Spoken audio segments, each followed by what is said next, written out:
Lorsque le contact est mis sur 1, un autocontrôle du tableau de bord s'effectue, les témoins principaux orange et rouge s'allument et l'alarme sonore retentit.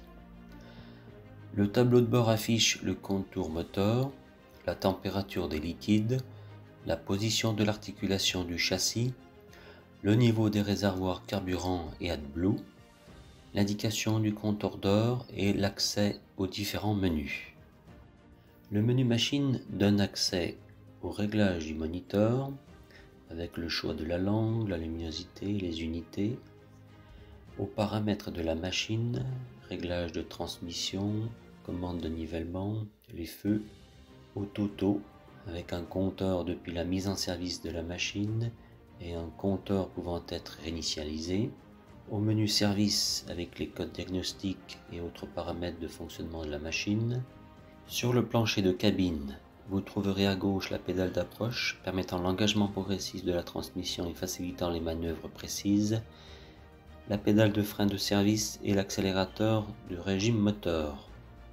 Sur le montant gauche, on trouve le contacteur de démarrage avec une position à renforcer en cas de nécessité, l'interrupteur du frein de parc, le verrouillage des fonctions hydrauliques ainsi que les feux de détresse. Sur le montant droit, un premier clavier à touche donne accès au déverrouillage du déport du cercle, aux interrupteurs réglementaires de contrôle du système de régénération non utilisé sur la 120, à la fonction stabilisation de la lame et à l'interrupteur de direction de secours.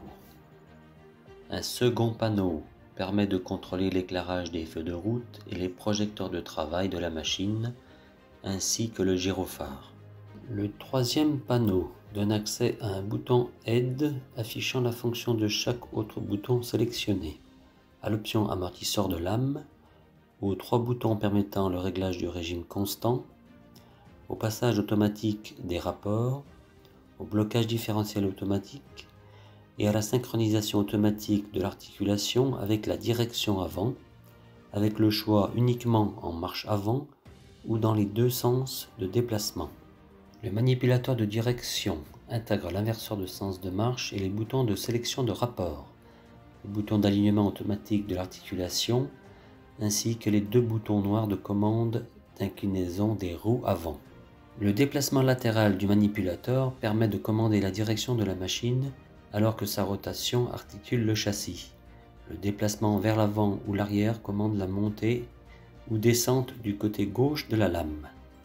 Le manipulateur de droite commande le côté droit de la lame et son coulissement, la rotation du cercle, le déport du cercle et l'inclinaison de la lame. La position flottante de lame est obtenue en poussant les manipulateurs en bout de course. Le bouton jaune sous le manipulateur droit permet d'engager manuellement le blocage différentiel, puis de le supprimer par un nouvel appui. Les autres fonctions des manipulateurs sont affectées à la commande de nivellement. Les commandes auxiliaires de lame frontale et du ripper sont regroupées sur la poignée latérale. La niveleuse 120 nouvelle génération est équipée au standard du contrôle de dévers automatique. Ce système est composé d'un capteur longitudinal, d'un capteur de rotation du cercle et d'un capteur d'inclinaison sur la lame, permettant à l'opérateur d'avoir des informations sur l'inclinaison de la machine et d'automatiser le maintien du dévers de la lame.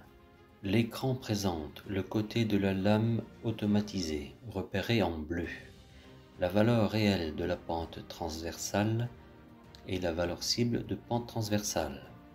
Les boutons jaunes des leviers auxiliaires permettent de sélectionner respectivement le mode automatique droit ou gauche, de revenir en mode manuel, de sélectionner les différentes cibles mémorisées ou de les enregistrer. Une action simultanée vers le bas sur les 2 molettes permet d'enregistrer la valeur réelle en cible ou vers le haut d'inverser le sens de la pente transversale lorsqu'on reprend le nivellement en sens opposé.